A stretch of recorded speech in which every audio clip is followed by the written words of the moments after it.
Tuhan berfirman kepada Musa dan Harun, apabila pada kulit badan seseorang ada bengkak atau bintil-bintil atau panau yang mungkin menjadi penyakit kusta pada kulitnya, ia harus dibawa kepada Imam Harun atau kepada salah seorang dari antara anak-anaknya, imam-imam itu. Imam haruslah memeriksa penyakit pada kulit itu. Dan kalau bulu di tempat penyakit itu sudah berubah menjadi putih, dan penyakit itu kelihatan lebih dalam dari kulit, maka itu penyakit kusta. Kalau imam melihat hal itu, haruslah ia menyatakan orang itu najis.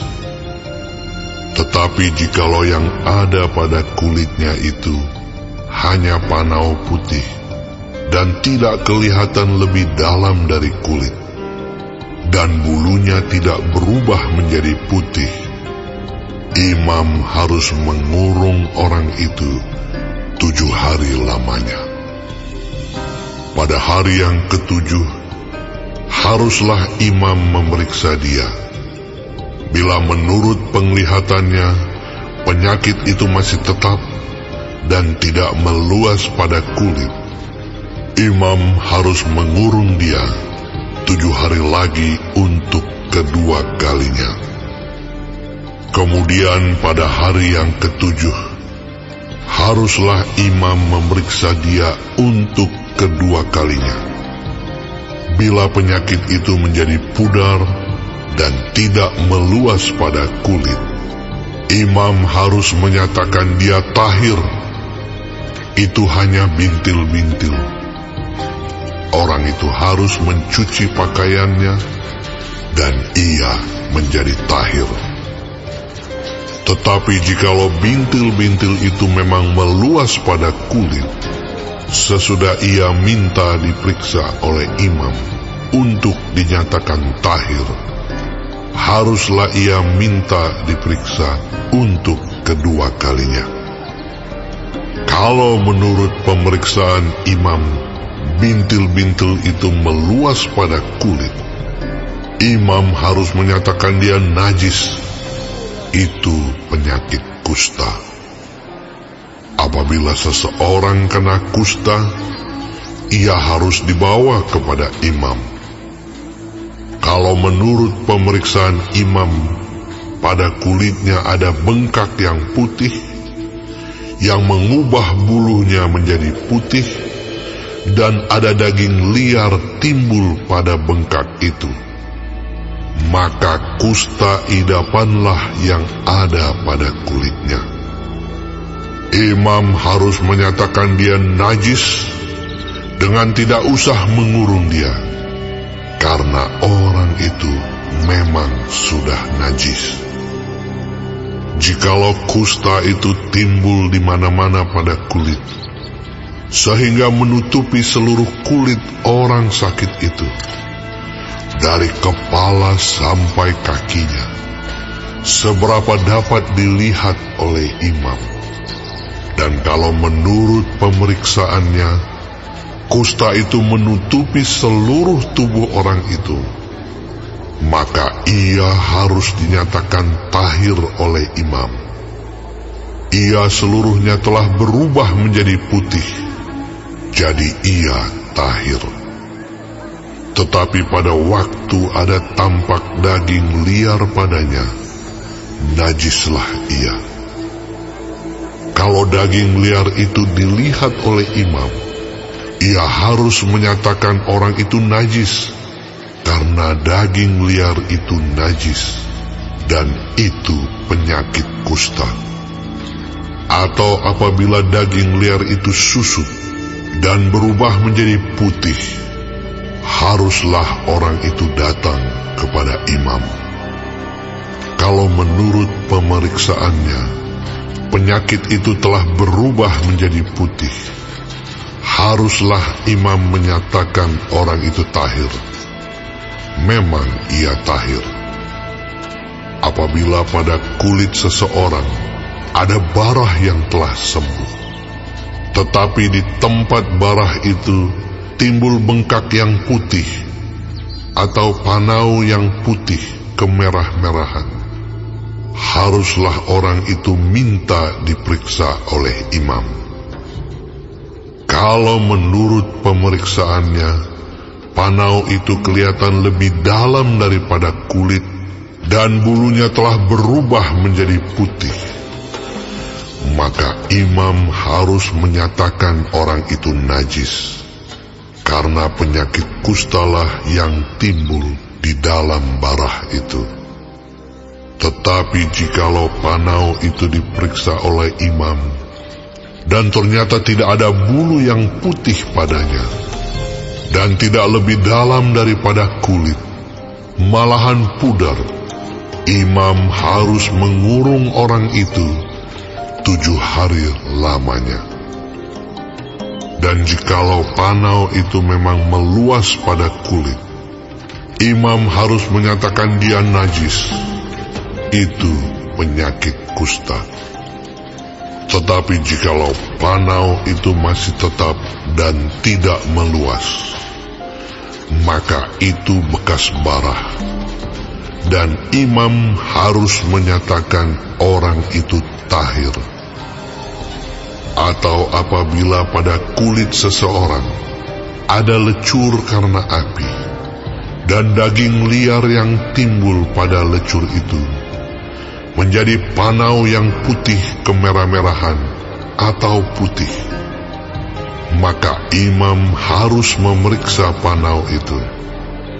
Bila ternyata bulu pada panau itu berubah menjadi putih, dan panau itu kelihatan lebih dalam dari kulit, maka yang timbul di dalam lecur itu adalah penyakit kusta, dan imam harus menyatakan orang itu najis.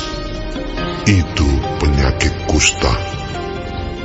Tetapi jikalau menurut pemeriksaannya tidak ada pada panau itu bulu yang putih, dan panau itu tidak lebih dalam daripada kulit, malahan pudar, imam harus mengurung orang itu 7 hari lamanya.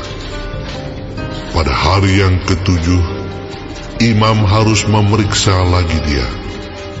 Jikalau panau itu memang meluas pada kulit, maka haruslah imam menyatakan dia najis. Itu penyakit kusta. Tetapi jikalau panau itu masih tetap dan tidak meluas pada kulit, malahan pudar, maka itu bengkak lecur, dan imam harus menyatakan dia tahir, sebab itu bekas lecur. Apabila seorang laki-laki atau perempuan mendapat penyakit pada kepala atau pada janggut, imam harus memeriksa penyakit itu. Bila itu kelihatan lebih dalam dari kulit, dan ada padanya rambut halus yang kuning, maka imam harus menyatakan orang itu najis, karena itu kudis kepala, yakni kusta kepala atau kusta janggut. Dan apabila menurut pemeriksaannya penyakit kudis itu tidak kelihatan lebih dalam dari kulit, dan tidak ada padanya rambut yang hitam, maka imam harus mengurung orang yang kena penyakit kudis itu 7 hari lamanya. Pada hari yang ke-7, imam harus memeriksa penyakit itu. Bila ternyata kudis itu tidak meluas dan tidak ada rambut yang kuning padanya, dan kudis itu tidak kelihatan lebih dalam dari kulit, maka orang itu harus bercukur. Hanya tempat kudis itu tidak boleh dicukurnya. Lalu imam harus mengurung orang yang kena kudis itu untuk kedua kalinya 7 hari lagi. Kemudian pada hari yang ke-7, imam harus memeriksa lagi kudis itu. Bila ternyata kudis itu tidak meluas pada kulit dan tidak kelihatan lebih dalam dari kulit, maka imam harus menyatakan orang itu tahir, dan ia harus mencuci pakaiannya, dan ia menjadi tahir. Tetapi jikalau kudis itu memang meluas pada kulit, sesudah ia dinyatakan tahir, dan menurut pemeriksaan imam, kudis itu meluas pada kulit, maka imam tidak usah lagi mencari rambut yang kuning. Memang orang itu najis. Tetapi jikalau menurut penglihatan imam, kudis itu masih tetap, dan ada rambut hitam tumbuh pada kudis itu, maka kudis itu sudah sembuh, dan orang itu tahir, dan imam harus menyatakan dia tahir. Apabila pada kulit seorang laki-laki atau perempuan ada panau-panau, yakni panau-panau yang putih, imam harus melakukan pemeriksaan. Bila ternyata pada kulitnya ada panau-panau pudar dan putih, maka hanya kuraplah yang timbul pada kulitnya, dan orang itu tahir. Apabila rambut kepala seorang laki-laki meluruh, dan ia hanya menjadi botak, ia tahir. Jikalau rambutnya meluruh pada sebelah mukanya, dan ia menjadi botak sebelah depan, ia tahir. Tetapi apabila pada kepala yang botak itu, sebelah atas atau sebelah depan, ada penyakit yang putih kemerah-merahan, maka penyakit kustalah yang timbul pada bagian kepala yang botak itu. Lalu imam harus memeriksa dia. Bila ternyata bahwa bengkak pada bagian kepala yang botak itu putih kemerah-merahan, dan kelihatannya seperti kusta pada kulit, maka orang itu sakit kusta dan ia najis, dan imam harus menyatakan dia najis karena penyakit yang di kepalanya itu. Orang yang sakit kusta harus berpakaian yang cabik-cabik, rambutnya terurai, dan lagi ia harus menutupi mukanya sambil berseru-seru, "Najis, najis." Selama ia kena penyakit itu, ia tetap najis.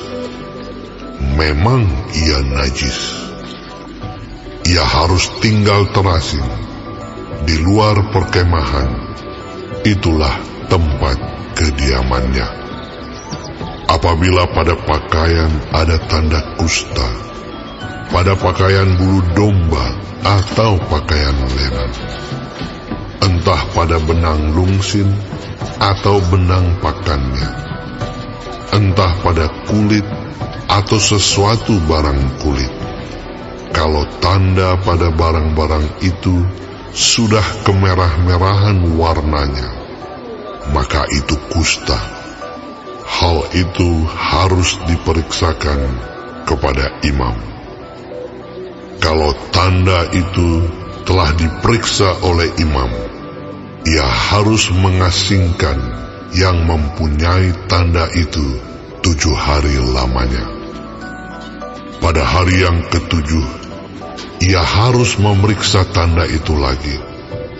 Apabila tanda itu meluas pada pakaian, atau benang lungsin, atau benang pakan, atau pada kulit, entah untuk barang apapun kulit itu dipakai, maka itu adalah kusta yang jahat sekali, dan barang itu najis. Ia harus membakar barang-barang yang mempunyai tanda itu, karena itu kusta yang jahat sekali. barang-barang itu harus dibakar habis. Tetapi jikalau menurut pemeriksaan imam, tanda itu tidak meluas pada barang-barang itu, maka imam harus memerintahkan orang mencuci barang yang mempunyai tanda itu.